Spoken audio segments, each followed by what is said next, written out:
All right, hello everyone. Hopefully I didn't jump scare y'all. I didn't have any music playing at the beginning. But yeah, welcome on into the stream. We are doing another video essay live stream. It's been a minute, but I am excited to get into this presentation. For those of you who may not be following me on social media, and this might have seemed like it came out of nowhere, I have been talking about this essay over on Twitch, so make sure you're following me over there. And then I've also been previewing or teasing this essay on Instagram. What's that place called again? As well. So yeah, but I hope y'all are doing good today. Hold on, I'm like looking. Listen, I got like a new little setup here. So I'm like in my corner as opposed to like directly at my desk. So yeah, all right. And I'm also streaming in 4K, so feel free, if you got a 4K TV or monitor or whatever, enjoy the crispy graphics today.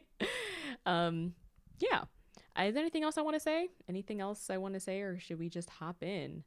um I think we should just hop in. Listen, we got a lot to go through today. Actually, let me say one thing before we hop into it. I guess let me just give you some uh like prefaces. I was gonna say disclaimer. It's not really a disclaimer. Some prefaces.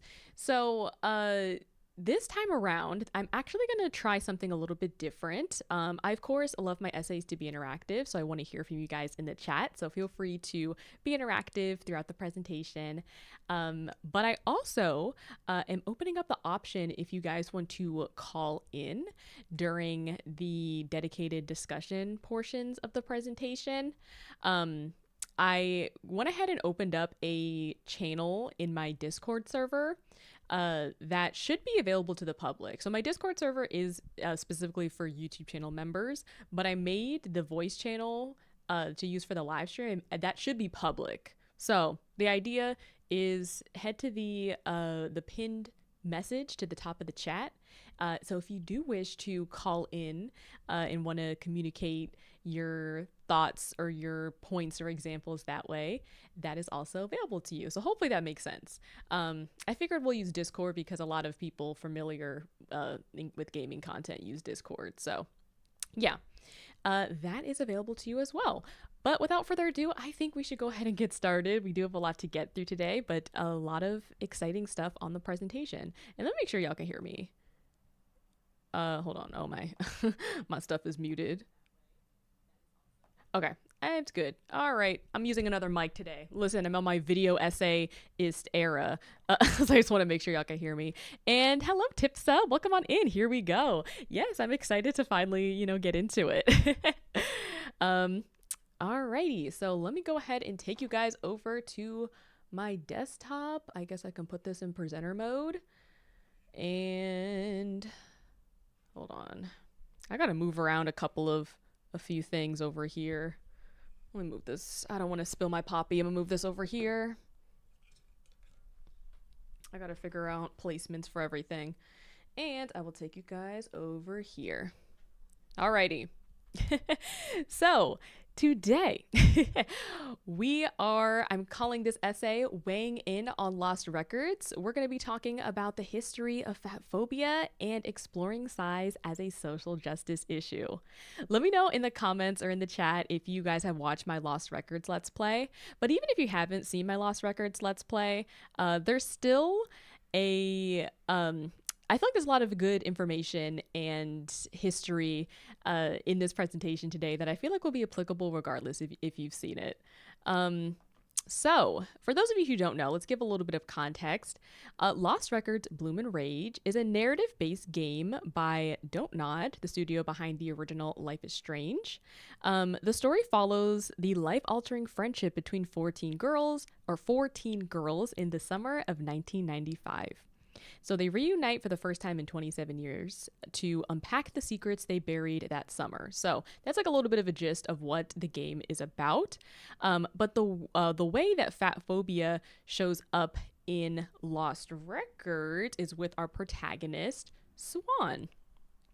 So throughout the story, let's go. Hello, is supposed to play this video. There we go. Look at me, W presentation skills. So throughout the story, the teenage version of our protagonist, Swan Holloway, experiences overt and covert fat shaming. So in several scenes, sorry, y'all, this video is supposed to loop. But in several scenes, the antagonist, Corey, uses terms like fatty and fatso as a pejorative to demean her. Additionally, Swan's mother also covertly communicates that being in a larger body is a negative thing by buying her teenage daughter a scale and providing diet snacks. Oops, oh my gosh, sorry y'all. And providing diet snacks and suggesting that she watch her calorie intake. I don't know why this video won't just automatically loop. So I was trying to read it at the same time while also trying to replay it. That didn't really work out, but it's okay. But anyways, you can kind of see the examples on the side here. So this is the scale that Swan's mother bought her when she was in middle school. She left a little note on these snacks saying they're only 50 calories. And then of course, Corey, the op, doing his insults. So, although the game does take place in the 90s, weight stigma is far from gone. I'm sure many of you have seen headlines in recent years about people using Ozempic and other GLP-1 medications for weight loss. In fact, one of the articles I read in preparation for this essay named fatphobia as the last socially acceptable form of discrimination. And so that is what I want to get into today. All right, I do want to start with some disclaimers though. Discussing food and weight can be triggering, so I do want to put that out there. Please consider if this topic may be sensitive for you to meaningfully engage with right now, and take whatever steps you need to take care of yourself. So I acknowledge that there sometimes can be a patronizing sort of implication of a thin woman speaking on fatness, and so I do want to make it clear that in this essay, I'm particularly pulling from fat activist voices in order to present the data and research about how fat phobia came to be, the way it continues to impact Western society, and the steps we can take to combat it. And so, additionally, I will also be using fat and larger body as neutral terms throughout this presentation, since that language was used frequently in my research on the topic. So, and we'll talk about later about seeing fat as a neutral term, basically. So not being used as an insult. And hello, is that Cece? Did you change your name? Hold on. I can't see my chat from all the way over here. I think that's you. Hey girl. Welcome on in. I'm glad you can make it. I know it's been a while, so I'm glad to finally be done with this essay, and we're gonna go back to the regular streams or the consistent schedule. But alrighty, what's next? Okay, we're going to go ahead and hop into part 1, the basics, the foundation. What is fat phobia and what does it look like? So we're going to first, before we talk about fat phobia, I want to first start with fat shaming, because this is something that people are probably more familiar with as a term versus fat phobia. If you haven't been exposed to those types of conversations, you're probably more familiar with fat shaming before as a precursor to fat phobia. So fat shame is causing someone in a larger body to feel humiliated by mocking or making critical comments about their size. Oftentimes, fat shaming leads to discrimination against fat people. In the source, I'll leave all my sources at the bottom here. I will say a quick side note. I did not have time to leave my sources in the description, but I will make sure that by the end of this week they'll be in the description if anybody is interested in like looking into any of my sources further. But yes, oops, oh my goodness. Oh, is that it? Yes. Okay. So fat shame is causing someone in a larger body to feel humiliated by mocking or making critical comments about their size. So oftentimes fat shaming leads to discrimination against fat people. And some examples of this, one of them, we've already kind of seen Corey in the game. Corey's character uses terms like fatty and fatso as a pejorative to demean Swan. And also, according to another one of my sources, weight, or the American Psychological Association, weight-based bullying is the most common type of bullying among children, like school-age children. Weight-based harassments are actually more prevalent than even discrimination based on race, disability, or sexual orientation, according to this article that I read. And lastly, fat shame can also be self-inflicted. So people saying, I feel so fat today, and I put in parentheses derogatory because, like I said before, I feel like we're having more conversations now about fat being a neutral term. And not used as an insult, but people using fat as an insult is still very much a part of our culture and lexicon today. I was actually remembering, I used to work at a boutique. Some of y'all may have remembered that, and I worked at a women's boutique, and so it was really unfortunate to see how many women would come in and body shame themselves when they were trying on clothes or shopping around, saying things like, oh, I can't wear that, or like, does this make me look big? You know, like things like that. And so it's definitely something that's still relevant to our society today. All right, so now let's go into the definition of fat phobia. So, fat phobia is a form of discrimination rooted in cultural beliefs that equate thinness to worth, beauty, and success, while demonizing larger bodies. So, although it is not a clinical phobia, it is a social bias that assumes that being fat is inherently bad, unhealthy, or undesirable. While some may dismiss this condition as simply a preference, its impact runs far deeper, contributing to inequality in healthcare, employment, education, and everyday social interactions. So fat phobia shapes the way that we view ourselves and others. Therefore, it is a very real form of discrimination that has real consequences. And that source is from Lucida Clinical Trials. So, some examples of fat phobia, just to give you guys some real world, depictions of what this can look like.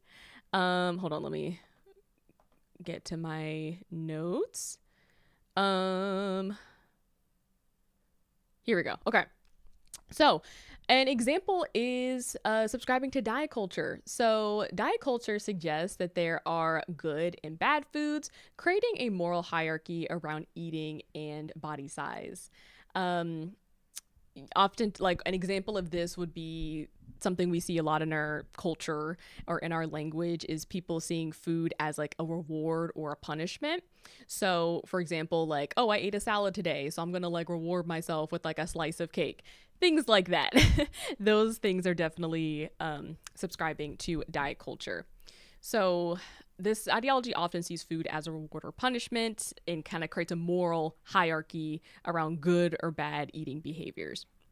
Another example is using thinness as a compliment, saying like, you look great. Have you lost weight?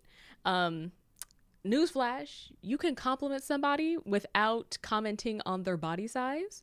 You could say, you look great, period, end of sentence. You can also say, I love your outfit, or I love your hair. Like, you don't have to necessarily comment on somebody's body size to give them a compliment, especially when that is unprovoked.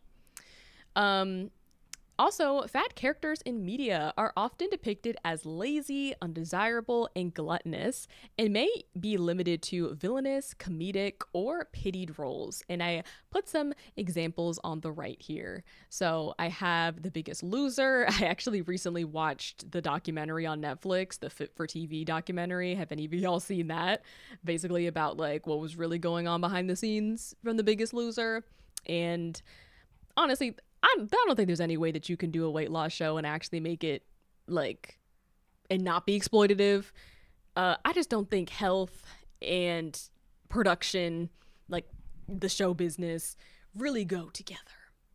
If you ask me. We also have I have some examples of Friends. If any of you guys watch Friends, using Fat Monica, that definitely is an example of seeing fatness as like limiting the fat character to like a comedic role, something that fatness, and also seeing fatness as something that you like get over. Like fatness is like a temporary body state, that can be depicted there. I put Norbit, which early 2000s, the fat phobia was running rampant in the early 2000s. Norbit, an Eddie Murphy movie, which basically was Eddie Murphy playing both characters here. And there's just a lot of problems there. I don't really feel like I have to fully explain that. Precious, there's a lot to unpack there, but associating fat characters with like trauma or something, only to be pitied. And I also put The Little Mermaid and Ursula's character. Like, why does the villain got to be the only one with the larger body, And also, there's one more example that's hiding behind my webcam. Can I hide my webcam for a second? There we go. I also found this 2022 movie, The Whale, which is just basically the gist of it is there's a man who had a lot of traumatic things happen in his life, and so he kind of he developed like disordered eating habits and resorted to binge eating to kind of deal with those like emotional challenges.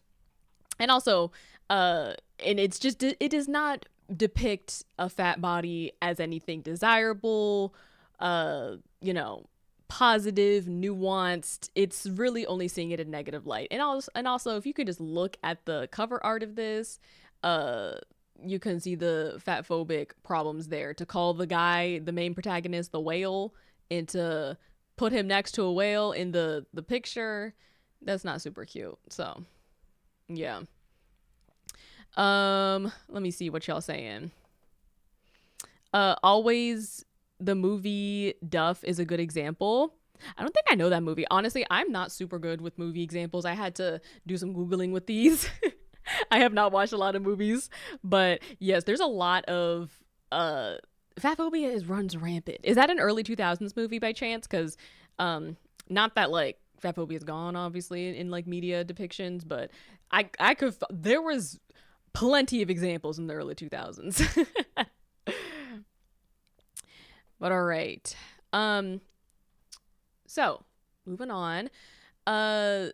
Some more examples. I also want to make sure these are like the examples I just gave are focused more on like customary forms of social discrimination, which definitely impacts like our psychological well-being. So when you see, movies, examples like this, it may not necessarily like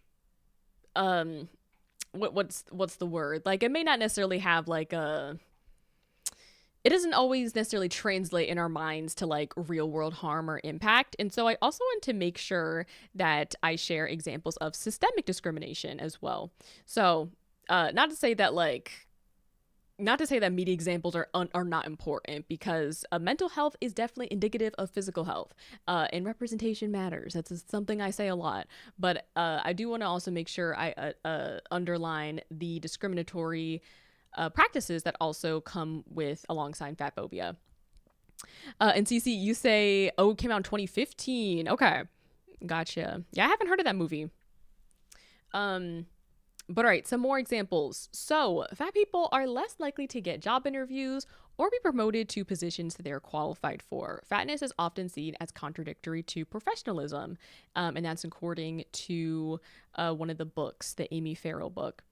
Health concerns from fat patients are often misdiagnosed and dismissed by doctors, suggesting that their symptoms are due to fatness alone. And also, insurance companies use high BMI to set more expensive premiums. So, these are some examples of systemic ways in our systems, our healthcare system, and in education and employment that also discriminates against people in larger bodies. So, because, fatness is often unconsciously associated with being lazy and undisciplined, weight bias, influences how we see people, in larger bodies. All right. So, this brings us to the end of section 1. So I want to go ahead and give you guys some time to discuss if anybody wants to share in the chat, and you can also feel free to call in on Discord. So anywhere I have like these discussion slides, just know that that's where y'all can chime in. So I'm actually going to go to the bathroom real fast because I'm realizing now I did not go potty before this. But yeah, I'm gonna give you guys a couple of minutes to, leave some examples or just raise your hand in the chat if you have experienced or observed fatphobic weight stigma, or think of an example that you might be willing to share. And then if you are interested in, calling in and sharing your example that way, go ahead and join the Discord server and we can make sure that that actually works. So yes, I will see you guys in a moment.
Alrighty, I am back.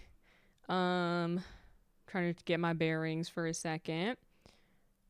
But yeah, honestly, my example, I kind of already shared my example earlier when I was talking about working in a boutique and how a lot of customers really just openly body shame themselves, and it happens like across the gamut when it comes to like age or like background, and it's really sad. It honestly is pretty sad. So yeah, that's probably like the example that I would provide for um for this question, is in the context of when it comes to not just like, shopping, personal style, what people think they can and cannot wear, things along that line or things along those lines. So Yeah. But of course, let me know if you guys have anything else that you would want to like add to this list of kind of real world ways, tangible ways that we can see fat phobia showing up in our society. And if you guys do want to join in from the voice chat, just let me know in the chat so I can know to look for you. um, so yeah. All right, but let's go ahead and go on over to part 2. So we talked about the basics, and now I want to talk about the evolution. How did fat phobia come to be? The history. So, you guys, we're going to meet the ops. So, the first op is BMI, and especially when BMI collabs with capitalism. That's where they really do some damage. BMI being a body mass index. The next op is diet culture. As you can see, I've provided a picture of Almond Mom to the left here. We're going to talk about that. And last but certainly not least is bigotry. So all of the things, patriarchy, sexism, homophobia, racism, all of the things. CC says, I have a lot, LOL, considering a lot of family would consider to be fat. Yeah. So it's definitely very, what is it? Prevalent in that way as well. So let's go ahead and talk about how fat phobia came to be. And this is honestly, this part, there's a lot of information, which definitely should be more, we should talk about more. So buckle y'all seatbelts. So body mass index. Let's first start with some definitions. Okay, how do I want to start? Where do I want to start? Oh, what are you saying? CC. Fat phobia, even when they are actively trying to lose weight, like, damn if y'all do, damn if y'all don't. What do you mean by that? Like, like you experience fat phobia regardless of, you know, what your body size or shape is, like across the spectrum. Yeah, fat phobia definitely it affects everyone, you know, which is why we have to get rid of it. But okay. So, body mass index. So here's the definition that I pulled, and of course you guys can see the sources at the bottom. Body mass index, or BMI, is a measurement system that became an industry-wide standard for medical professionals in the 1980s as a factor in addressing a patient's risk to various diseases. Upon its implementation in medicine, the index served as a way to determine a range of healthy weights for a given height, and is where terms like underweight, overweight, and obese stem from. However, BMI is tremendously flawed. So I'm going to show you guys a little bit of a video clip. We're actually going to hear more from Sabrina Strings a little bit later. So I'm going to kind of, I'm going to come to 2 videos about hers. I'm going to come to another video featuring her. There we go. But Dr. Sabrina Strings is a sociology professor and North Hall Chair of Black Studies at the University of California, Santa Barbara. She wrote the book Fearing the Black Body, The Racial Origins of Fat Phobia, which is very instrumental to my research. That's what we're going to hop back to later on. But first, I want you to watch this video where she talks about BMI. And make sure that you're watching the screen at this point because there are words that come up that are not spoken. So make sure if you're doing something else that you pay attention. Look at your screen just for this like minute and a half. Alrighty. Where's my videos? Over here. Okay. Here's the first video.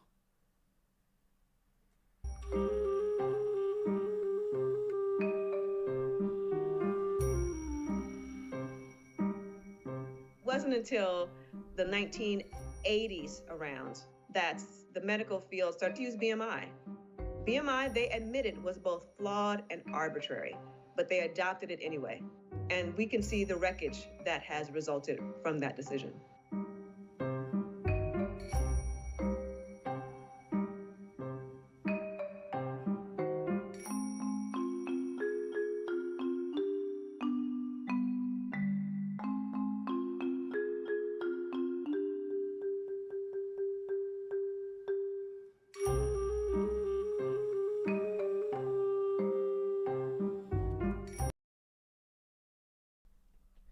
So yes, that is the part I wanted to show y'all.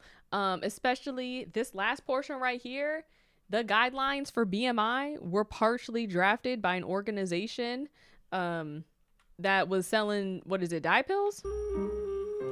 That was funded by weight loss drug companies. Exactly.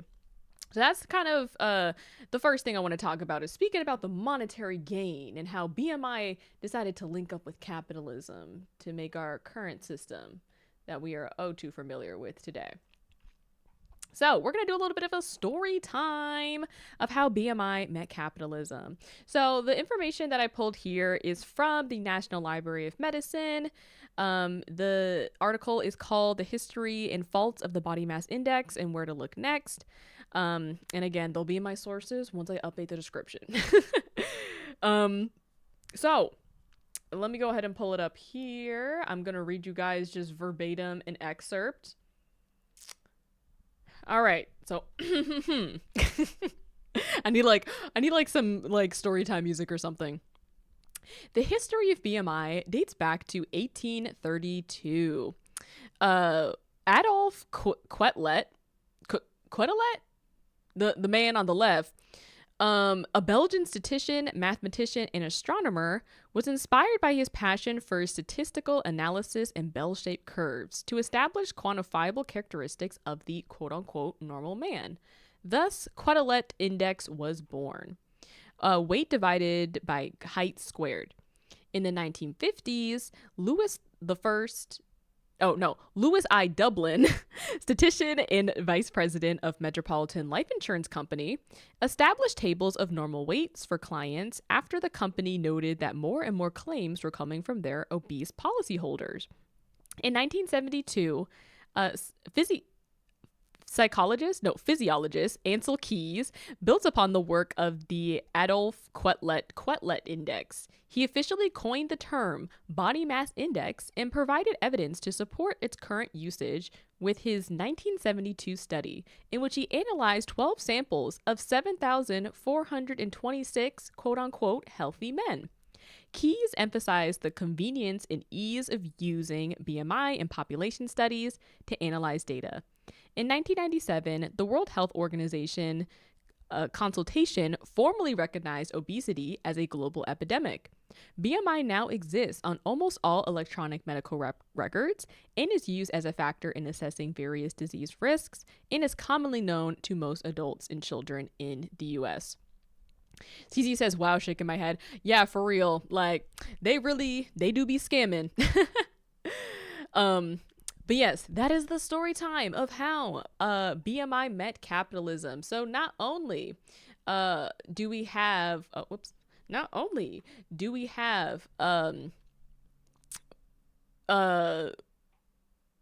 example of, so not only was BMI not even really created by anybody with any medical background or knowledge, but we can also see the monetary exploitation that was very much associated with BMI. When the World Health Organization implemented BMI, the people behind a certain drug laws or a certain I'm getting tongue-tied, but people behind a certain diet pill company were formatting the regulations and the requirements for, who was overweight and normal weight. And then we also have Louis I. Dublin, who decided that he wanted to cash in on the money as well, since he worked for the life insurance company and was like, I see an opportunity to make some coin here. Let's go ahead and use this BMI so we can get more money from these patients. But all right. Next slide. So now we're going to talk about the flaws, you guys. So some of the flaws with BMI, which was the term BMI, although it was created by Quetelet, the guy on the far left, Ansel Keys is the one who modernized it with his study of 7,000 men and decided to use the term body mass index. So no women were studied in those 7,000 people. All of the participants were in different age ranges. The majority of the study's participants were European men. There were different ethnicities, like there was like Irish and other Italian, like the different ethnicities, but still they were all European men. The South African and Asian populations that were studied made up 1.56% and 13.9% of the sample group respectively, and no indigenous or Latino populations were studied. So these are just some of the many flaws. Today, BMI is purportedly being used to assess disease risk, such as cardiovascular disease, hypertension, insulin resistance, and diabetes. However, this system has missed the mark many times, and I provided some examples of ways that BMI is not working in the way of actually telling us about our health outcomes and our health risks. For instance, Asians have a high risk of type 2 diabetes, mellitus, and cardiovascular disease at BMIs lower than the overweight cutoff point. Patients with increased muscle mass tend to fall in the overweight category because BMI does not properly assess body fat and muscle mass. So you could be, built, you could be ripped, you could be, Michael B. Jordan, and you could be considered overweight because BMI is not distinguishing the muscle mass from the body fat.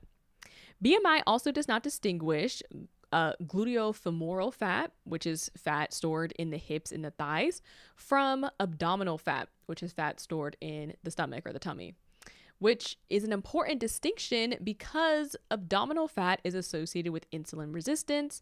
I always struggle with this word, metabolic disease, like metabolism, metabolic disease, and cardiovascular complications. In a 2014 study, men were found to have higher cardiovascular disease mortality than women in all 4 BMI categories. And in addition to that, women tend to carry excess gluteofemoral fat, so like I said, fat stored in the hips and the thighs, while men tend to carry excess abdominal fat, so fat in the tummy, meaning the current BMI scale is likely an inaccurate representation of women's health status and disease risks.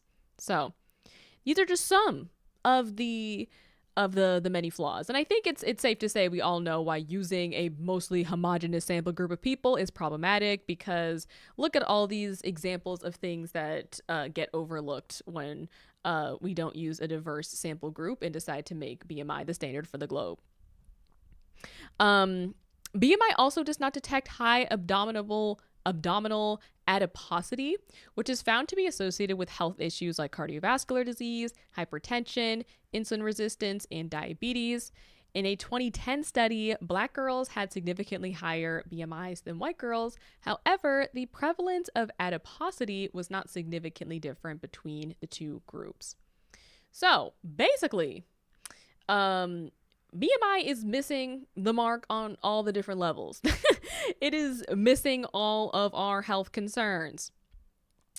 Keyes actually did not intend on implementing BMI for medical use. He was a physiologist intrigued by the human body and its statistical analysis. Keyes even stated, and I quote, "The best relative weight index is the one that shows the least correlation with body height and the highest correlation with independent measures of body fatness." So even he admitted that this was a flawed system. So BMI is letting us die, essentially.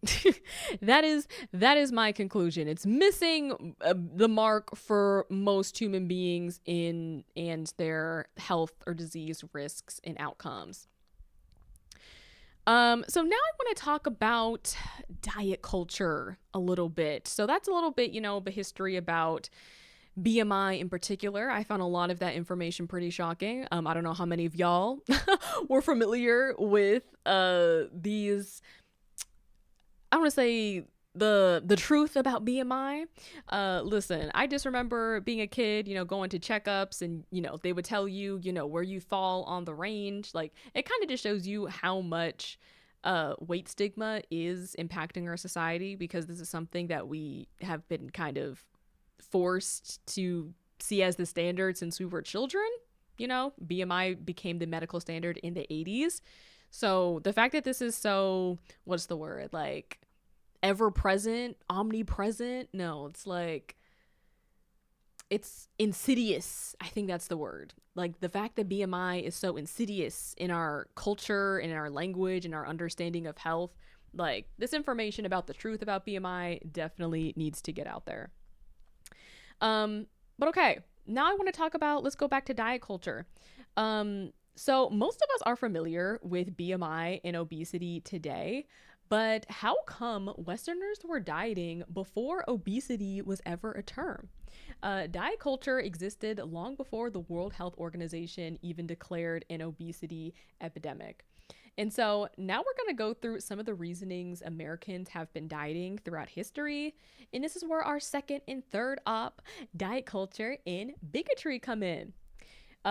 So these sources, the following two sources I'm going to go through, are from a master's thesis by a CSUN graduate student, CSUN being the California State University, Northridge. The essay is by the graduate student's name is Morgan Blanchard, and their essay is titled "Fatphobia in the United States." Let me see what y'all said. I'm shocked, but definitely never believed it was accurate. Yes, I feel like most people have kind of caught on that it's like a scam, but you don't know until you look at the history, but you don't know like how scammy it is. You're like, oh, this is slimy. America is it's the ghetto out here. But okay. So yes, that's the source that the following information comes from. And there's some secondary sources. The author references other sources as well. So the first thing, or the next thing we're going to talk about is religious diet culture and how it intersects with bigotry. So I'm going to just read this excerpt from the essay. One of the first concepts of diet culture in the Western world is reflected in the 1800s through Presbyterian minister Sylvester Graham. Graham was concerned with overconsumption and encouraged his followers to reject quote-unquote rich foods such as meat and tea. Graham's mindset was that if rich foods were consumed, it led to overexcitement and self-pollution. For example, masturbation. Graham instead taught his followers to have a diet of plain vegetables and whole grain biscuits, from which graham crackers are now a legacy due to this movement. So yes, we have Sylvester Graham to thank for the graham cracker. By the end of the 19th century, Protestant dieting gurus like Horace Fletcher and John Harvey Kellogg as in Kellogg's Frosted Flakes, emphasized the superiority of the thin body, one that showed restraint and control in the face of excess urban commercial life. Protestants then began looking to the body for signs of a person's piety, character, and intelligence. Fletcher encouraged his followers to chew their food 100 times per minute in order to consume less. Then Kellogg, a Seventh-day Adventist and physician, promoted Fletcherizing to treat his fat patients. In the 1900s, physicians, ministers, and politicians began to worry that civilization was endangering white middle-class men. The men believed that they were threatened by neurasthenia, which is basically a nervous disorder, and they were also fearing becoming an invert, which was the term used for homosexuality at the time. So in response to these concerns, middle-class men were urged to build up their strength. Fat male bodies were looked at as dirty, impure, and unchristian. This is when muscular Christianity came about, mixing morality, religion, and sport. The Young Men's Christian Association, otherwise known as the YMCA, began and focused on masculinity, assertiveness, and control. In this, fatness was looked at as something that left you susceptible to homosexuality, a nervous disorder, or to fall to any other temptations of the world. For this time period, this only validated the concepts that a fat body was a weak, deficient body. So basically, during these time periods, people were dieting in order to appear more godly, in order to appear more focused, to avoid homosexuality. Very much like the physical body, they saw as a external reflection of one's morality or internal spiritual journey, if you will. So, yeah. But in addition to that, women were dieting because of the patriarchy. So this essay continues to say, continues to give some examples when it comes to the intersection of the patriarchy and women's relationship with diet culture. And so one of the quotes says this: the impact a patriarchal society has on the advancement of a fatphobic society was first articulated in 1978, where psychotherapist and fat activist Susie Orbach explained the idea that the thin female body was desirable by patriarchal standards because it took up little space, the deferential body that it did not claim too much. So hopefully that made sense. But basically it's kind of like standards of kind of like sexism and patriarchy of like women being demure, very mindful, very demure, not taking up too much space, definitely shaped their relationship to fat phobia and diet culture as well. And then the essay provided a couple of like historical like ad examples as well. So I put a couple of them in here. So this is one, I think the ad on the left is from the 1890s. And basically, I think it's like a chin roller, chin reducer and beautifier. So basically this is to get rid of like a double chin, I'm guessing. This is by Professor Eugene Mack. I guess this is his, his dermatology treatment. We also have an ad on the right from 1956. The text next to it says she can have a tummy and still look yummy. This is for Chubettes, a brand that's basically supposed to be a plus size clothing brand for girls. So that's problematic. But you can definitely see just how, ingrained this ideology or this body standard was. Cece, what are you saying? People truly think this way still. I hear that a lot, like she is with a woman because no man will want to date her, vice versa because they are bigger. Oh yes, fatphobia definitely, it intersects a lot with respectability politics. It intersects a lot with like dating conversations and it just you're perfectly articulating why it is, or why this is a social issue, because it's not in how the discrimination is like systemic as well. Hopefully that makes sense. I'm like trying to find my words here. Oh, let me take a sip.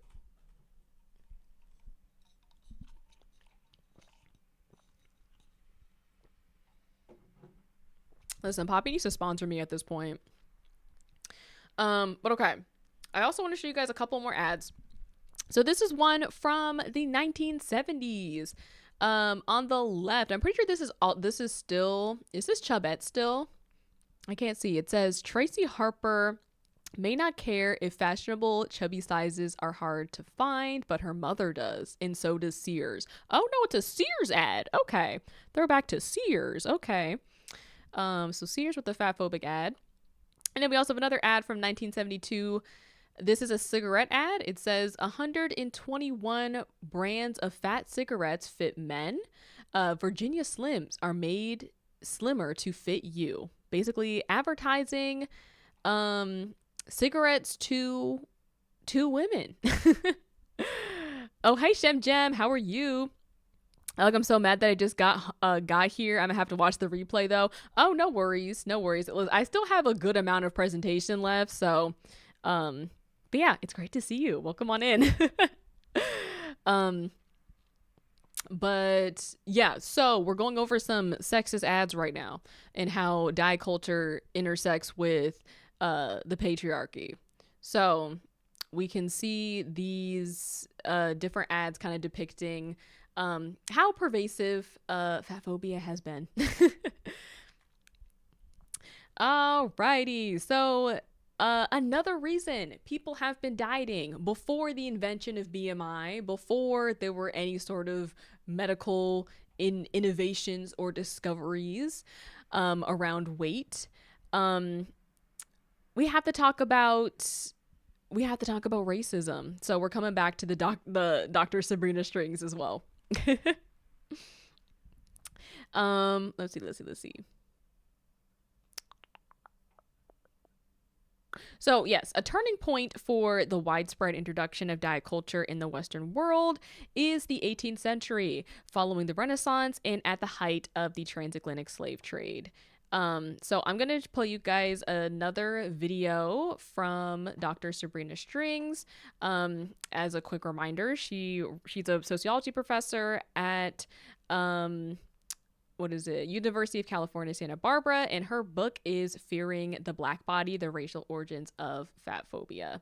So let me go ahead and pull this up. All right. So we did that one already. And now we're doing this one. Okay, here we go. Yeah. In order to talk about the roots of fat activism, we also have to talk about the roots of fat phobia. And I know that a lot of your study has encompassed that. It used to be quite nice to be voluptuous and a sign of wealth. Like, what happened? There was this historical moment where voluptuous physiques were prized. We can look at the art of the Renaissance, for example. Albrecht Dürer, Peter Paul Rubens, Titian. There are all of these European artists who were painting these very curvaceous, full-bodied women. The first thing that people assume is that there was some type of medical innovation. Oh, doctors figured out that being fat was unhealthy. Actually, that's not the case. What took place was the rise of the slave trade. I knew it! So around the time when these Renaissance artists were painting these full-bodied women, in the beginning, they were incorporating Black women. They were saying, oh, Black women, they have these beautiful physiques, you know, quite curvaceous and toned. But by the height of the slave trade, which was in the 18th century, there was this new imperative to keep Black and white separate, right? Because Blackness, that was an index of slavery. Whiteness was an index of freedom. And so what they did was they built up the rationale for slavery. They built up race scientific theories. And they said, well, Black people don't know how to control themselves. They love sex. They love food. And that's why they are overly fat. And we, as Europeans, we want to avoid that condition. So the original body shaming was shaming specifically the Black body and associating a certain amount of gluttony.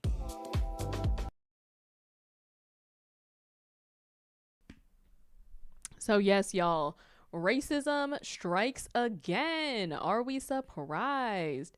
And something I also forgot to mention while we were talking about the way that the patriarchy intersects with diet culture is also how diet culture is very white. And although fat phobia, the effects of fat phobia and its ramifications affects everyone in our society,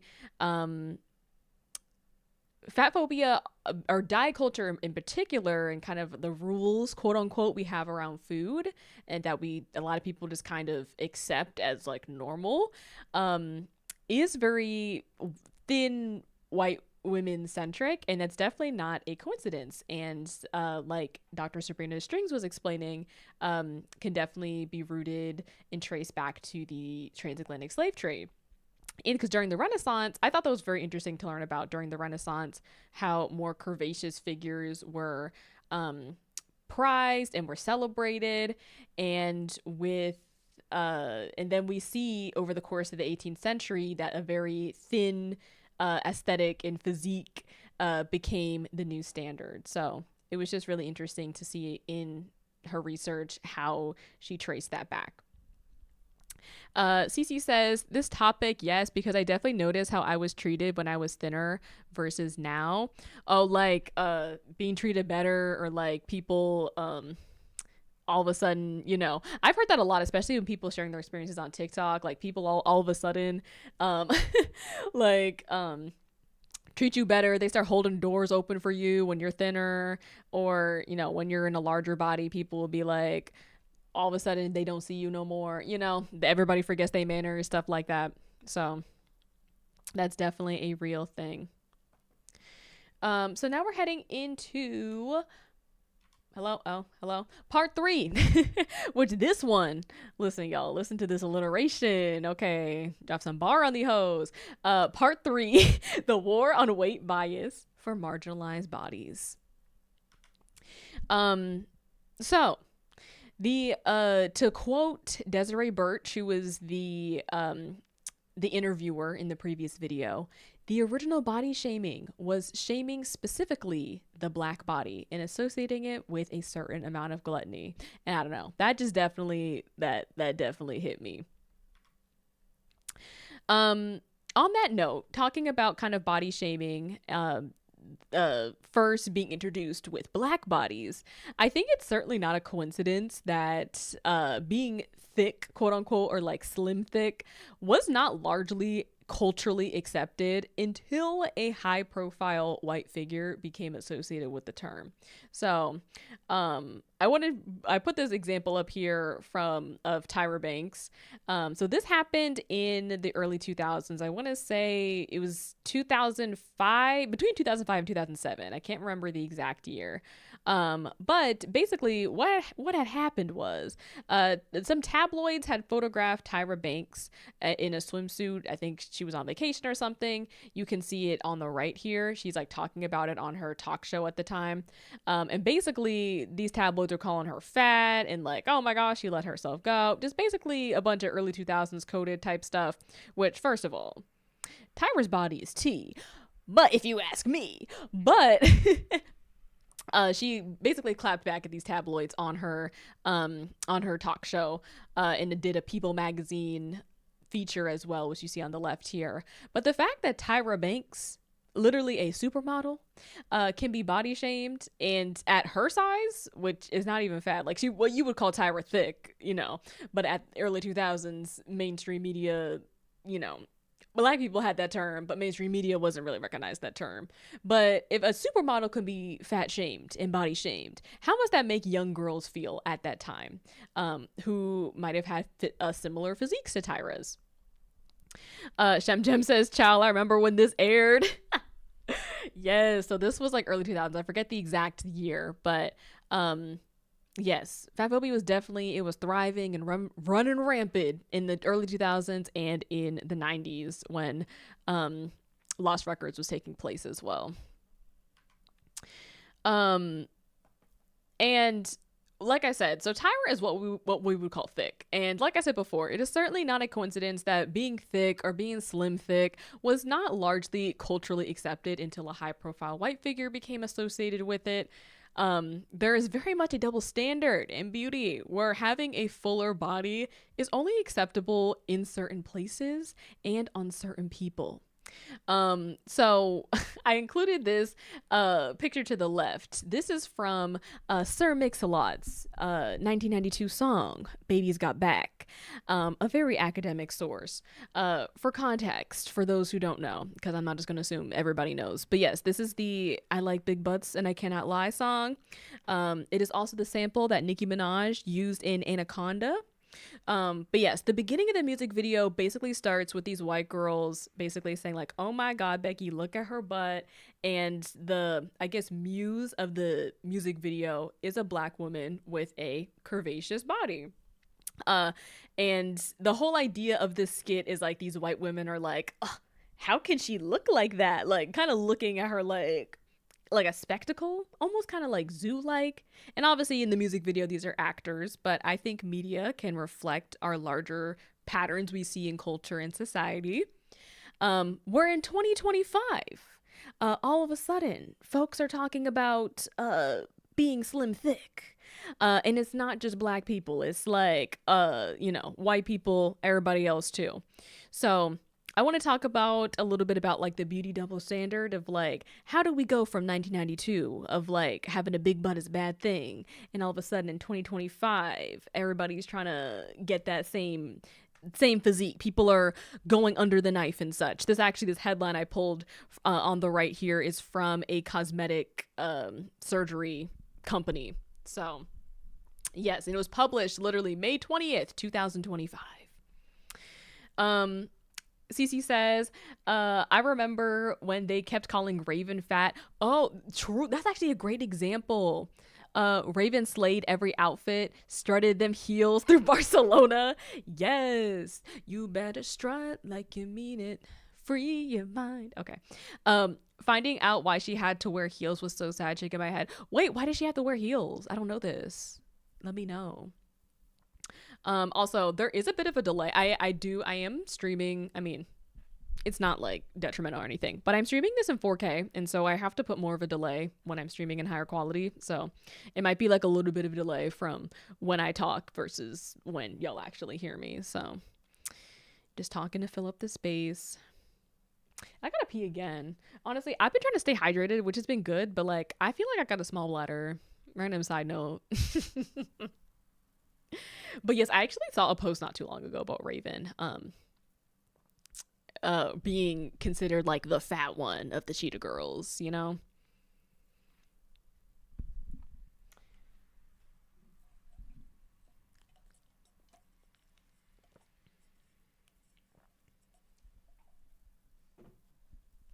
Okay, but while you're typing that, I think I guess to get started on the next thing, I also wanted to kind of get y'all's thoughts about, or just kind of like another kind of thought that I had. This is more of like a side note, but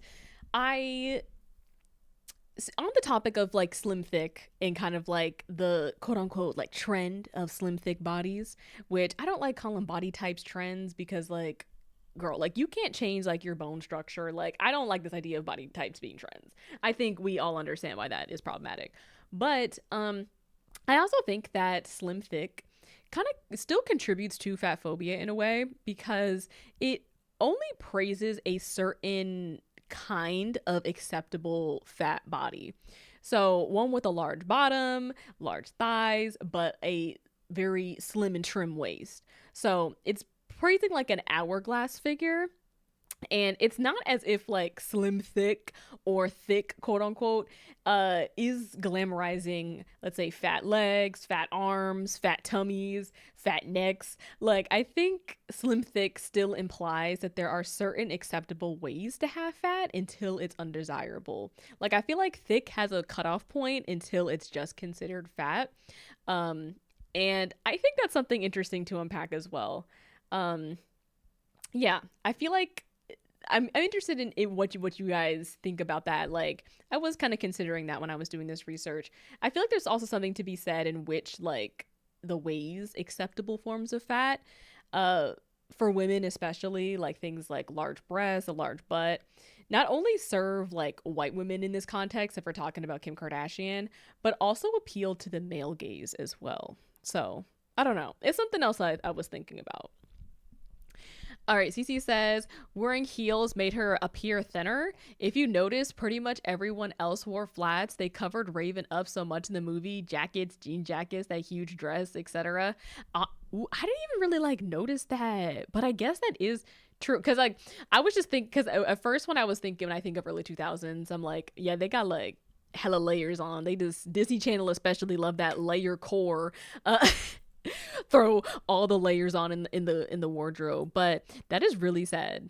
I'm guessing she probably talked about that either in an interview or on her podcast or something. But yeah, I've never heard of that, like having heels made you look thinner. But that's just, again, kind of pervasive with fat phobia and diet culture and things like that. So yeah, that's crazy. Alrighty, but yeah, last thing we're talking about how like the idea of being slim thick, how it's the like when it benefits like white women, or serves white womanhood, and also like the ways that like appeals to the male gaze. So on that note, this is the last thing we're gonna talk about the Kardashians. But something else I did think about is, y'all remember when this happened? I found there were some troubling things that came up when I was doing this research. But the ways that, having a fuller body was not seen as poppin' in the early 2000s to when, we get to the mid 2010s, and all of a sudden Kim Kardashian is trying to like popularize, quote unquote, having a fuller body or a fuller butt, to be more specific.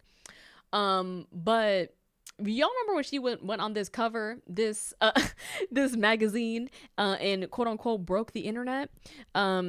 Basically I cut like the one on the left, it's her full butt is out, so I put the text over top of that.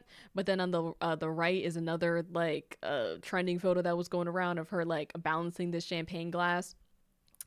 So this came out, this magazine came out in 2014.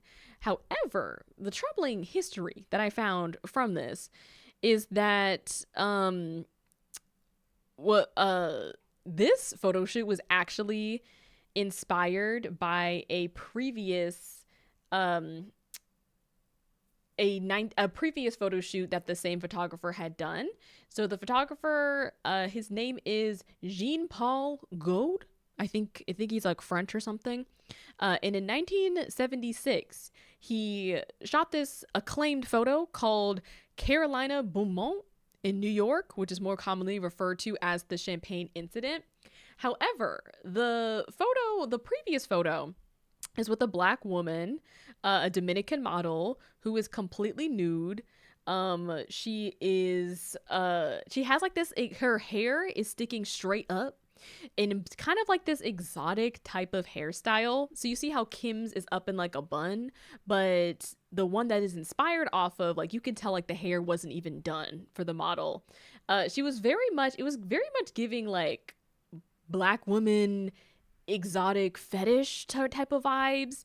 It was kind of giving this impression that she was like in a more subservient type of role, versus when Kim Kardashian recreates this exact same photo, where it's like, oh my, she's like doing this cheeky like, oh my gosh guys, look at my butt, where the one that's inspired off of feels very exploitative and very like we're looking at black women and black women's bodies as like objects and things like that. So I found that very disturbing.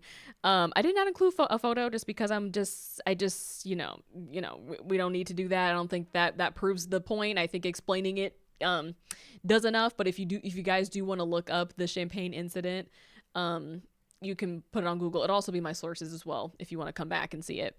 But the photographer also had a 1982 photography book that he named Jungle Fever. And the cover was another black model who was, I don't think he was nude. She wasn't nude, but she was in a cage, and that was called Jungle Fever. So I feel like the photographer has some troubling history with, I feel like, fetishizing and making black women feel exotic. Very much giving exploitation of black bodies sort of vibes. And so on the topic of kind of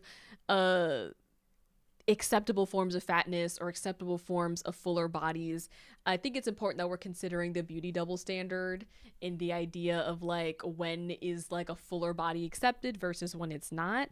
And I think the Kardashians, they definitely paint a very clear picture of this larger pattern in society. All right, TC says, think about it like taller and bigger looks thinner versus shorter and bigger.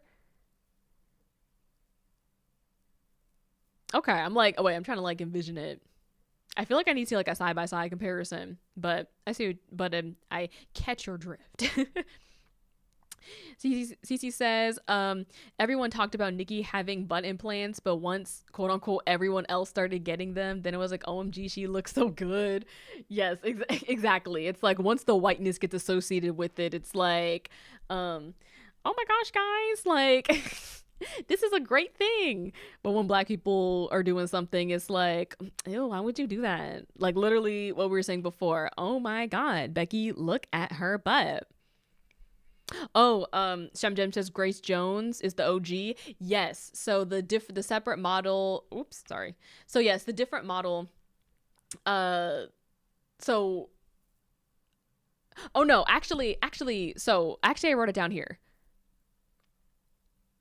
So if you're talking about if we're looking at this Kim photo right here, the one on the right, so the original black model for the one on the right, the one that was like naked and had her hair sticking straight up, that model's name is Carolina Beaumont, but Grace Jones is the one in the cage on the cover of Jungle Fever. So yes, that is correct. Also Serena Williams, Viola Davis, Bianca Bellin are all athletic body types and get called a man, right? Shaking my head. Everyone else, it's like she looks so good, she keeps her body right, etc. Yeah, I think I think with that also there's a lot of like intersectionality of like the way society is also trained to like see black women again like as like less feminine, and I feel like that can even go into a whole nother conversation as well, but that is also like another good point. Hold on, let me take a sip of my water.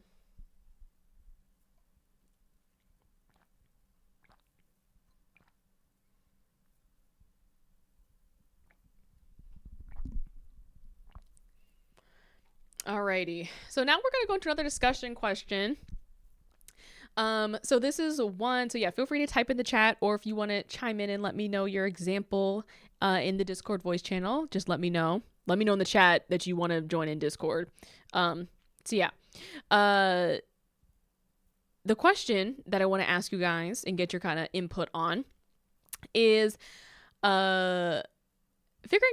understanding that no group is a monolith. How is weight stigma typically experienced within your gender, age, culture, or community? So I gave different categories to give people and I like to give you guys some time to like think about, I guess, what you would want to chime in on.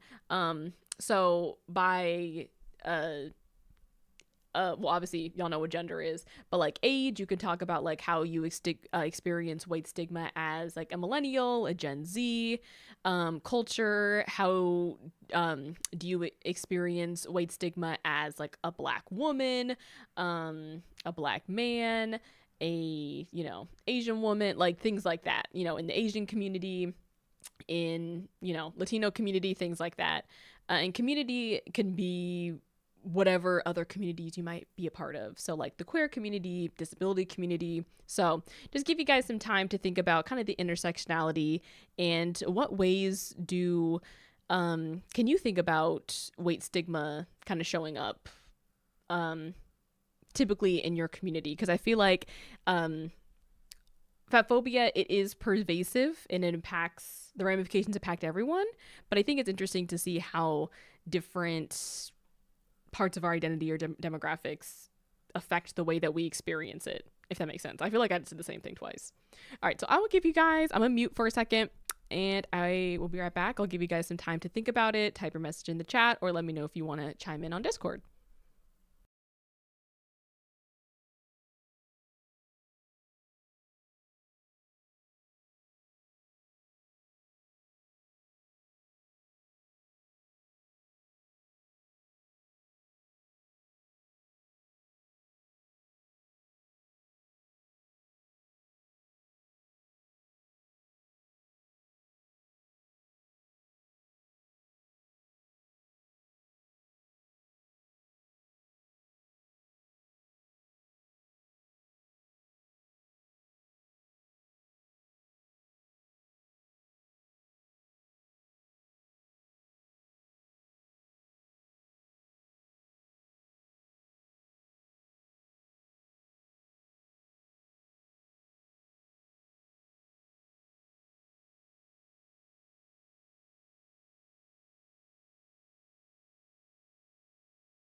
Alrighty, hello you guys, or welcome back. CC says culture and community. Do you have like an example? I don't know if you misinterpreted what I meant, but I don't have like separate like slides for each of these. I'm just asked this as a prompt, just to hear some different experiences of like how you recognize fat phobia within either your gender, age, culture, community. So I just give some different examples so you can think about whatever it is that resonates more with you. Yeah. But an example that this is just kind of like a random example that came to mind, which again, I can't really speak particularly to this experience, but like I was thinking of Disney Pixar's Turning Red, which love that Pixar film. Pixar truly has been popping off with their originals, but oh my goodness, not okay. It's got jump scared. But there's like the scene where like the aunties come and like all the aunties are greeting Mei, the main character, and are saying things like, "Oh, you look like you gained weight. You look like you lost weight." Like just they come in with a bunch of critiques, and so I thought that was pretty interesting, and so that kind of got me thinking of like, is that accurate to like how Asian families might experience weight stigma happening, at like family functions, for instance. I know for me, folks love to talk about people's weight unprovoked. And I feel like just because you are family or we are related, we have some related DNA, that does not give you like a hall pass to talk about my body in with whatever which way that you want. I don't fully understand that, but folks love to be trying it. But yes, those are like some examples of like basically the type of responses or the type of things I want you guys to think about is like, in what ways have you has weight stigma, I guess, intersected with your identity?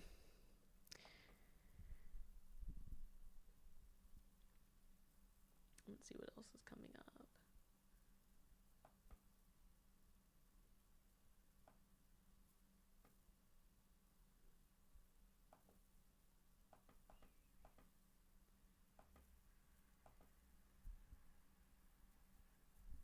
Okay. This is not the end, right? I'm just walking on my walking pad trying to get my 2 miles in. Would love to phone in when I'm done. I have a few more slides, but my goal is to wrap up like around 9. Or 9 p.m. Eastern. I know, I think you're on the West Coast. But like within the next 40 minutes or so. Shemjem says, I'm Black, Caribbean descent, always talking about weight unprovoked. I just got back from visiting home in NYC this weekend. I had to get on my mom's ass about that. Yeah, I feel like, I don't know if it's like an immigrant thing. I feel like a lot of different kind of community. I've heard similar things in a lot of different communities. Folks love to be talking about like, oh my gosh, you look like this since the last time I saw you. Like, why does everything have to be about the way that I look? Hello? But yes, I definitely feel that. No problem, Cece. If you want to chime in, like if you have Discord on your phone, feel free to chime in if you want to. Obviously, I'm not going to force you to speak if you want to, but if you don't want to, but yeah. If that's easier on your walking pad, feel free. Shemjem, yes, Black culture does that a lot. They will be like, damn, you put on some weight, but the way they say it. Yes, so it's the unprovoked weight comments for me. Like, hello, how about we mind our business? Okay. But that leads us to our next thing. So I kind of want to connect this back to Lost Records, in this idea of kind of what does any of this have to do with the game? And to be honest, not much in the sense of the game is not, or the fat phobia is not a central component to, you know, the plot of Lost Records. But the gaming industry at large is increasingly using this medium to reflect our society. And I do appreciate the writers giving the protagonist, Swan, a larger body, and also choosing to use certain dialogue and environmental factors to reflect related social stigmas, such as weight bias and diet culture. Whoops. Oh my goodness. I don't like how this video doesn't automatically loop. I think representation is important on all fronts, to instill a sense of like ownership over one's body and one's identity, and also like instill a sense of like belonging. And body diversity is no different when we're talking about representation. So hello, play the video. So yeah, I kind of formatted this essay to explain why our current understanding of fatness is what it is, and kind of have you thinking differently about fat as only something that is derogatory. All right, let me see what y'all is saying. I wish this video would loop, but that's very annoying. CC says, after I have my third baby and I hadn't seen my uncle in like 2 years, and the first time I seen him, he says, damn, you put on some weight. You made a whole child. Like, but also, even if you didn't make a child, it's like, and how about you mind your business? Damn, you put on some weight too. No. And damn, you put on some attitude. That's what I'm gonna say. I'm thinking in my head, not that it was right, but like, your daughter is double my size. Let him know. Let him know, CC. Put him in his place. Jem says, I feel like it's a push and pull of not being too big or too small. Weight loss has always seen as a positive. My years long bulimia went unnoticed when I was 14 to 19. They just thought weight loss was great. That's actually a great point of also how like society literally like rewards you for weight loss, regardless if it is actually you're in a healthy body or no. Society glamorizes and puts thinness in such high regards by literal like any means necessary. Like, people don't even consider if you're have disordered eating. They don't consider if you're sick, if you're even in a healthy body. And so that's why I feel like it is so important that we like I was saying before, like dismantle things like BMI, the lies about it, subscribe to this idea. I don't know if you've heard of health at every size, but like yeah, like I think this just even, you know, proves the point of like why dismantling fat phobia is so important, because it's not even based on like truth or facts or health. It's based on our social standards and stigmas and beliefs about what bodies are quote unquote good bodies. And so yeah. Oh, I feel like I'm like not in the middle. Here we go. Is that better? I should be like right here. Okay. Let me see. Actually, I can put myself in full screen mode. We can chat like this. Let me see. Oh yeah, LOL. If you're skinny, they think you're on drugs or try to feed you. Not on drugs. Not, y'all remember in the 90s when, I don't know who coined the term heroin chic, who was like, that's like, why are we glamorizing like, hello, like health by any means necessary, or not health, thinness by any means necessary. Like, why are we talking about thinness to the point of you compare it to being on drugs? Like, hello. I'm a more proponent of body neutrality and health at every size. Yeah. And I think it's also interesting to see like, I'll talk about this a little bit later, of like thoughts about like body neutrality versus body positivity, because I honestly think both have a place in our society. So I'll talk about that a little bit later.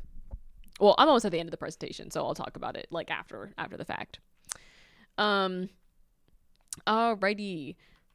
So last but certainly not least, I want to talk about mitigating fat phobia. So honestly, I feel like fat phobia. Oh, whoops, I forgot I'm over here. Okay, so here we go. Back to the slides. I honestly am under the impression that fat phobia seems to be a modern kind of eugenics in a way. But instead of managing the population through like breeding out the things we don't want, fat phobia seeks to eradicate larger bodies through perpetual body shaming, discriminatory practices, and consumerism. People are going under the knife, doing liposuction, taking Ozempic, Wegovy, and other GLP-1 medications, not only because of health concerns, but for social mobility. And honestly, I can't fully blame people, especially when they've been like body shamed like basically their entire lives. We've talked about several examples today of like how pervasive like body shaming is and how like commonplace that it is. So I understand people just wanting to like get an out. So that part I definitely understand. But I do think it's important that we remember that bigotry, diet culture, and fat phobia all preceded any sort of medical discoveries about weight-related health concerns. And so I feel like the social mobility component of weight loss, people don't nearly consider enough. So how to mitigate fat phobia? So I wrote a list down and I'm going to explain them and what I mean by each of them.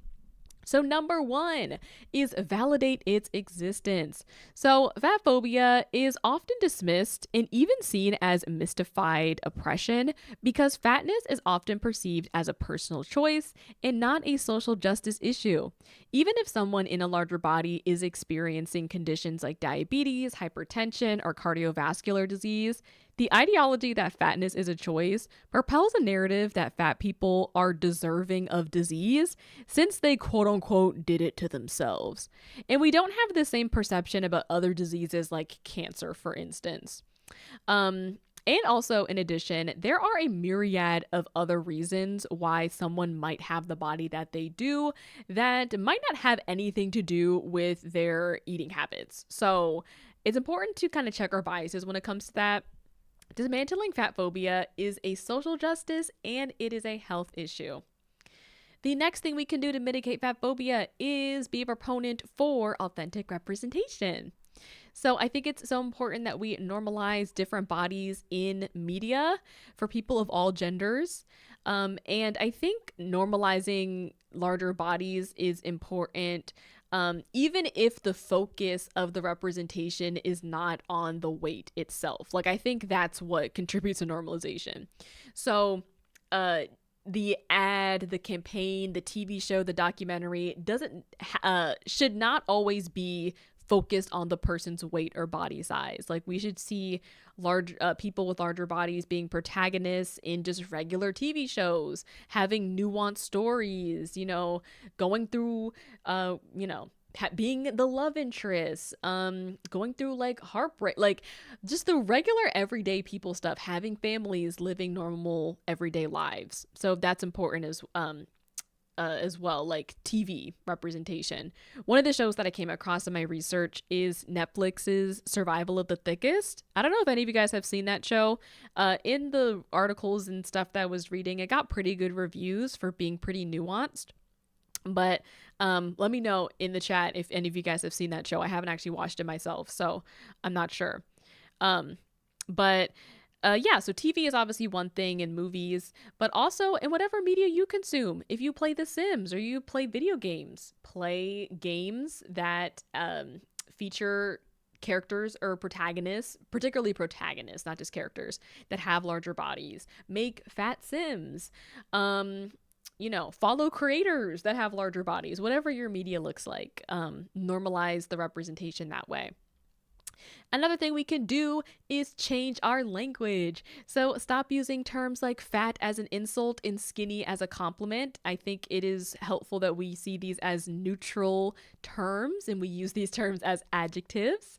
And I think it's also important that we break up with fat phobic rules, such as Cece gave a great example about like Raven being like, oh, we can only put her on screen if she's in heels because we want her to look slimmer. But I feel like there's a lot of like just everyday rules that people have accepted.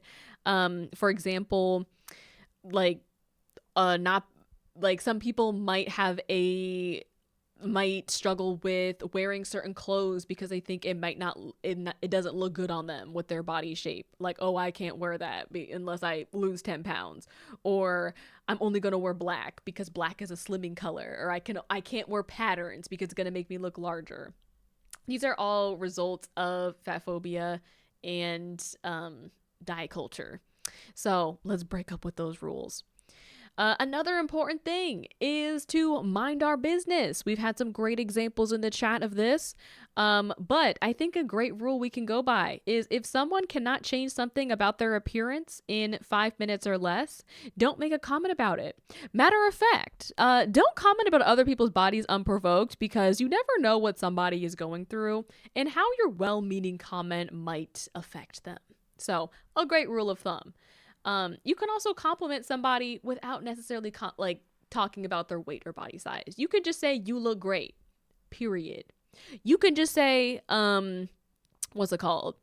I love your outfit, period. You know, you don't have to comment on somebody's weight in particular. Another thing is to address ableism. So another thing to, keep in mind is that a larger body might, but is not always, be linked to a disability or some kind of chronic illness. So being in recovery or otherwise having struggles with executive functioning can result in trouble managing care tasks like eating, which could potentially affect one's weight or body size. Another important thing to even think about is like eating disorder recovery. You don't know what somebody is going through, and so it's important to just consider those different perspectives before you're, thinking about somebody's weight in a particular way, if that makes sense, or thinking about making a comment about it. Oh my goodness. Almost at the end of the list, y'all.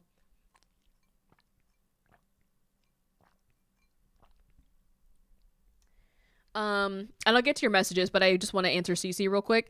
The calling in is just your audio. So if you join the Asmara live Discord audio thing, and just like mute yourself, you can just hang out in there. Yeah. Okay, but the next thing, the second to last thing, is take on a new perspective when it comes to diet and exercise. So unsubscribe from diet culture.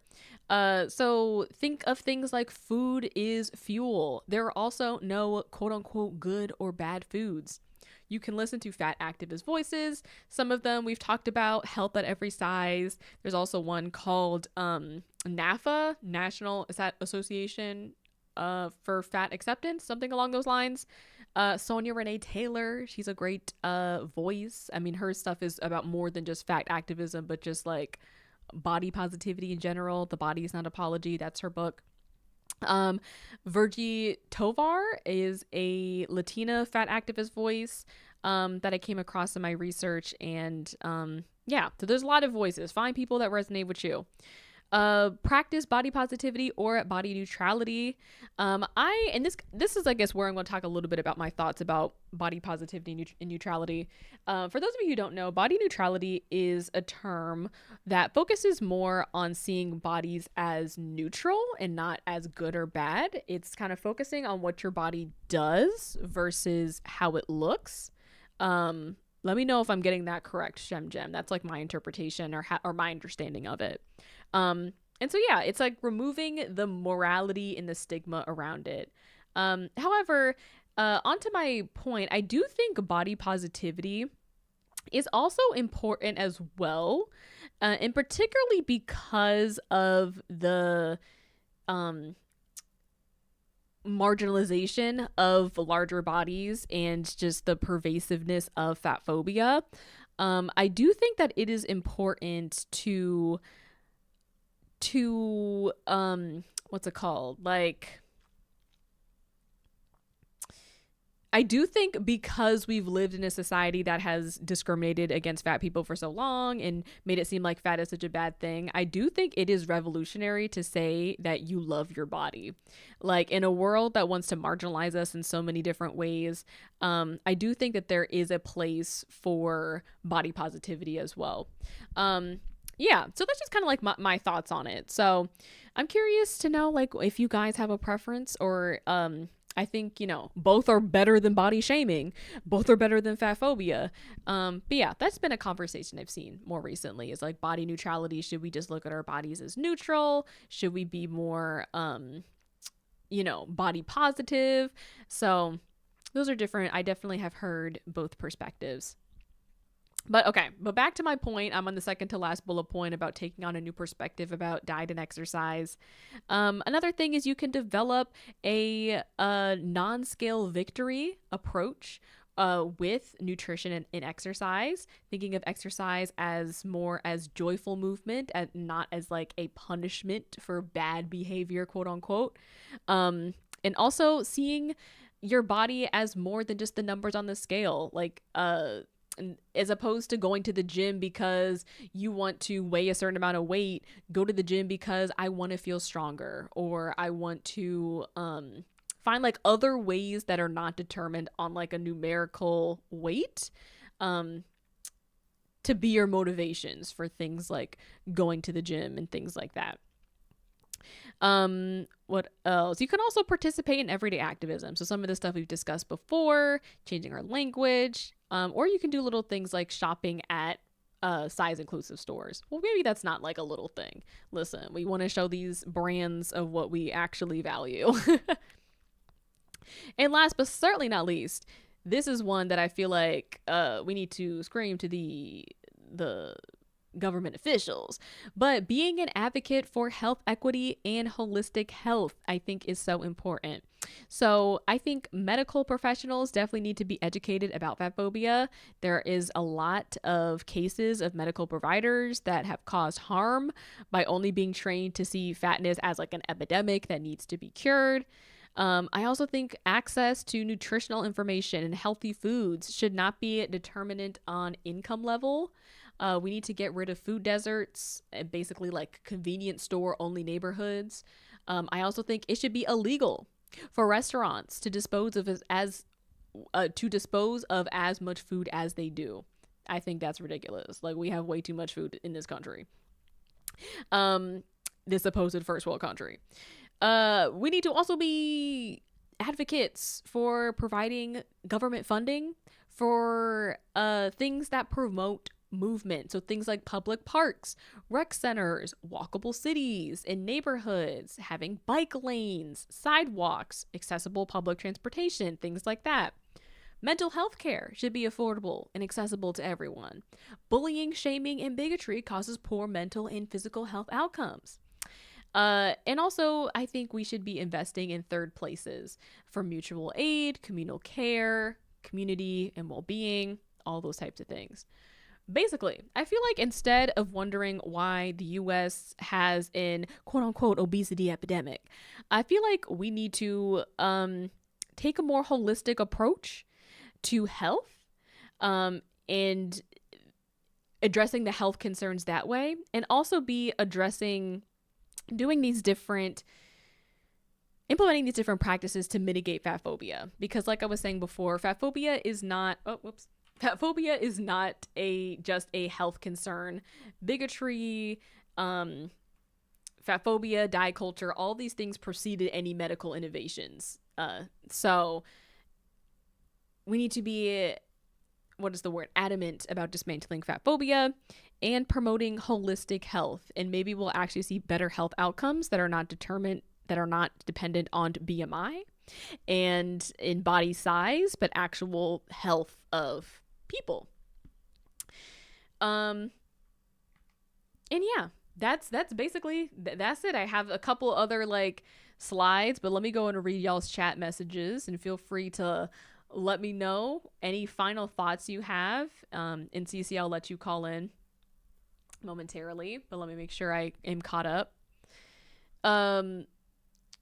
Let's see. oh, hi, Otter Dark. I remember the term, what is it, waif? Being around in the 90s. What does that mean? A body is a vessel that we inhabit and we should take care of it. So I guess so we can feel great. We all have one, but that's it. Oh, that's what body neutrality means. Okay. I think I was like on the right like track. Yeah. So it's like focusing less on like what your body looks like, but like the health of your body, what your body does for you, things like that. Lizzo is another example, definitely another example of which one. I forget what I was talking about at that point. Oh, earlier. Oh yeah, LOL, if you're skinny, they think you're on drugs or try to feed. Oh, I read that before. We have a lot of mental illnesses here that go unaddressed and undiagnosed. Yes, and also that contributes to people's like body weight and size as well. Like people be just need to stop thinking so black and white. It's like, how about we actually address health as opposed to fat phobia? You know? I think that's important. But yeah, I think I caught up on the things. Cece, if you want to pop in the Discord channel, there should be a basically there should be a channel. I have it called Asmara Live, and you should be able to join it, and then I should be able to unmute you. So yeah, so I'll go through my last couple slides, and then we can just have any final discussions. So I want to talk about some of my standout sources. So like I said at the beginning, I unfortunately did not finish doing the source lists before starting this. So I will make sure by the end of the week, at the very latest, I will make sure to update the description with the sources if anybody wants to look into more things that I talked about today. But a couple of things that you should look at that I recommend is there's a phenomenal documentary on Hulu. Yes, Hulu. It's by the New York Times. It's called Weight of the World. And I definitely recommend. I think it's a really interesting watch, and they include a lot of different perspectives. It's basically about the rise of Ozempic and GLP-1 medications. It follows a few different people and like why they chose to take these medications. It also, you know, they provide counter perspectives as well of people who don't think Ozempic is the answer. So it's definitely a really interesting watch. I'd recommend it. It is on Hulu. Basically, you have to search the New York Times Presents, because if you search Weight of the World, it's not going to come up. So you have to search the New York Times Presents, and it's the first episode in season 3, so definitely recommend that. If you also want to hear more from Dr. Sabrina Strings about fearing the black body, I have this source on the right. This is actually an interview that she did with NAFA, that she talks some more about her work and stuff like that, so I definitely recommend that. And ways that you guys can support this work. Make sure that you engage. Engagement definitely helps your girl out. So leave a like, leave a comment, even if you're, you know, watching this back, engaging with it as if it were a regular video. It definitely helps push this video out to more people. Another very practical thing that you can do is share. Sharing is caring. This is the attention economy. You know, fighting for people's attention is my least favorite thing about the algorithm, but yes, pressing that share button definitely helps. And I will be uploading short form clips from this presentation as well, so when those go up, you can share those as well to your social media platform of choice. Share this with somebody you think that would benefit from this discussion. And last but certainly not least, you can benefit with $1 or $2. So I have super chats and super thanks available on YouTube. You can also support me via over on Twitch, which it's actually September right now. So all subscriptions over on Twitch are 30% off. So that's another way that you can support. Or you can subscribe for free using Amazon Prime. So that is how you can support the more of the work that you find impactful. And that is all. That's all I have for today. I need like a round of applause. Yay! Okay, anyways, y'all can hear that. but yes, I'm done, CC. So if feel free whenever you're ready, feel free. You can mute this stream and then hop into Discord, and I'll unmute you. But yeah, also anybody else who's watching, let me know if there's anything that you want to talk about before we end off. But I actually made great time. I was wanting to have this essay done in 2 hours. So yes, I'm glad that I was able to achieve that. Alrighty. Let me move this.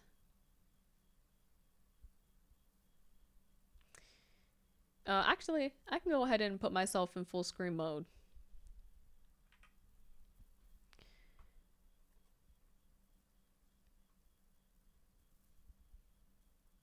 Oh, thank you. Thank you for the clap, CC. I appreciate that. And this is like where I need some music. Also, don't I feel so official with like this microphone. Like I feel like I feel like this is not a video essayist channel if I don't have the video essayist microphone, you know? So this is like a separate microphone that I haven't used nearly as much just because I haven't been essaying as much, but I feel like it makes me very official. You know? Y'all get the vibes. Let me out YouTube on my TV and then I'll hop over to Discord. Okay, no problem. I have Discord pulled up so I can see when you join. Now with hold on. Let me see what Tips has said. Oh my goodness. Now with oh my gosh. Okay, bro. Where'd my chat go? Bro. Hold on, I have to restart this. Okay. Bro, where is my chat? Oh, what? My stuff is lagging. Shemden says, thanks. I'm going to catch the replay later tonight or tomorrow. Oh, no problem. Thank you for, pulling through. But feel free to stick around if you want to hear what CC has to say.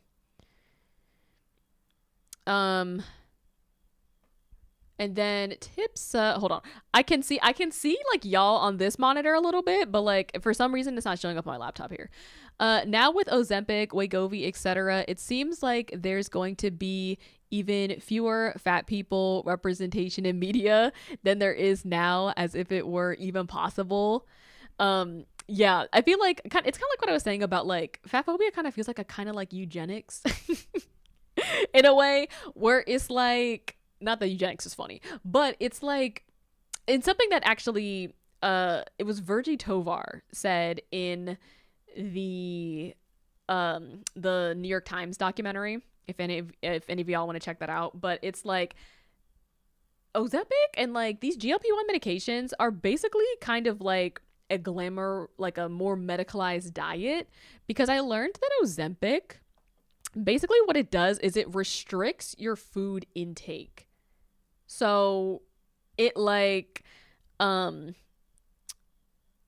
yeah, so it's just like your body is receiving less food. I don't, they explained it better in the documentary, but yeah. Let me see. Okay, CC says, I just got a message. Oh,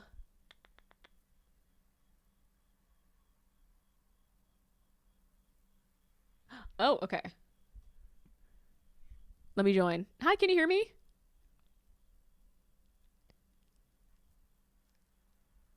Okay, I cannot hear you.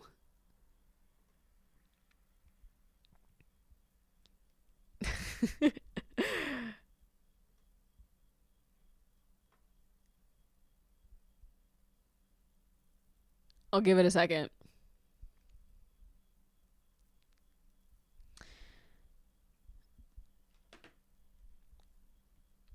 Oh, I see you got a microphone. Okay, can you hear me now? Yes. Hi. Okay, I think. Hi. Okay, you're coming through on the stream too. Anyway, it's great to hear you, like your voice. Thank you. So yeah, what do you want to chat about? I know you said you was walking, so let me know like what specifically, like which question that you wanted to, I guess, get more into. I can give insight because I am someone that is on a GL1P. Um, I am on Zipbound, Mm-hmm. and I personally don't mind sharing that I'm on that, but I do have a lot of friends that don't want to share that they're on that just because the backlash that you face because you're on a weight loss medication. Mm-hmm. I think people don't understand that it's a tool. It's not really going to help you lose weight, just taking the shot. You still can't just eat whatever you want or do whatever you want and not exercise. You're not going to lose weight. Like me, I've been on it for about 3 months. I've lost about 18 pounds, but I still had to eat clean. I still have to exercise. There's people that are on it for 6 months and lose nothing. Mm-hmm. Just like I feel like with weight loss surgery, people will be like, you took the easy way. I don't understand how going under, possibly risking your life, is taking the easier route. I feel like exercising, dieting is an easier route. And people kind of look down on people for getting weight loss surgery or taking these medications because they're like, well, you're lazy, you didn't work for it. Or there's a lot of comparison of I did it natural versus you didn't, which I feel like they're all natural because you Mm-hmm. still have to put in the work regardless of how you choose to lose the weight. That is actually a good point. That's actually, I definitely recommend checking out that documentary because that's actually one of the points that several of the people were making. So I think they followed like 3 different people that were on GLP-1s for different reasons. And yeah, I think it was a really good, like, nuanced take on it of like it being a tool. And I do think one of the reasons I wanted to do this presentation is also because I wanted to focus to be on fat phobia and that being the problem.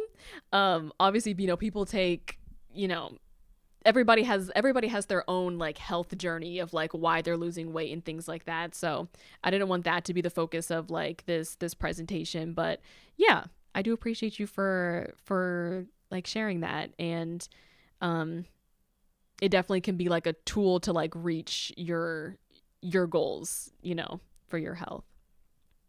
Oh yeah, and even to discuss the BMI, after I had my last child, I was at risk for high blood pressure. I had developed preeclampsia, and a lot of doctors were blaming it just wait, wait, wait, wait.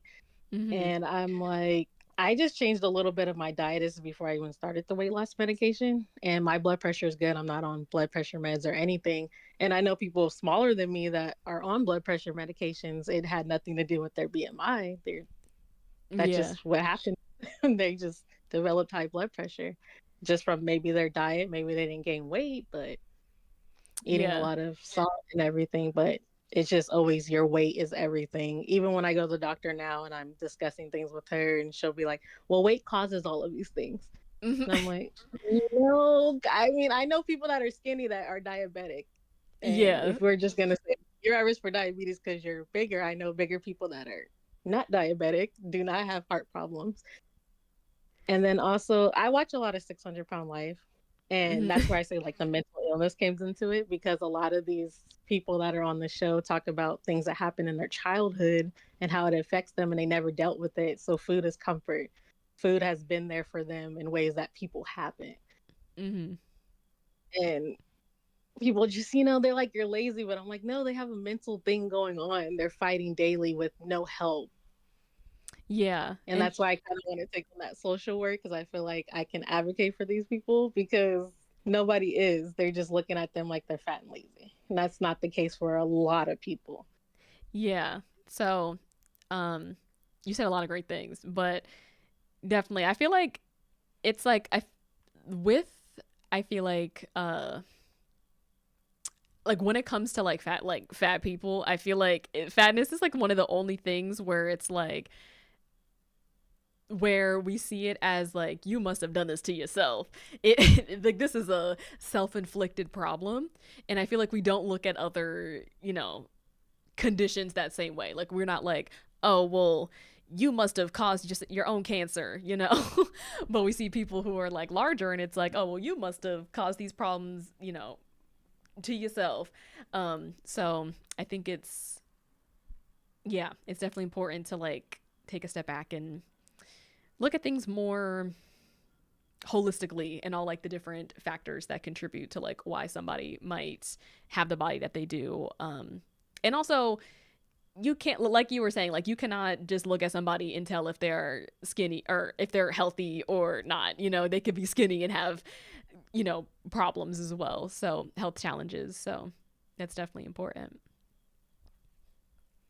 Exactly, but you know, when they look at you being bigger, you automatically have all these health problems.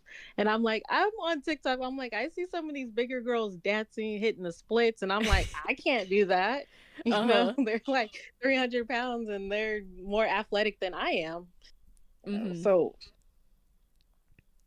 I don't Definitely. know. It's just I just don't like the way like everyone just focuses on weight, weight, weight. And I feel like even in the Black culture, like we were talking about families and how they talk about weight, it's always just like either you're skinny and they're like, why aren't you eating? Here, let me feed you. And they're like throwing food at you, or like you gain weight and oh my God, you got big.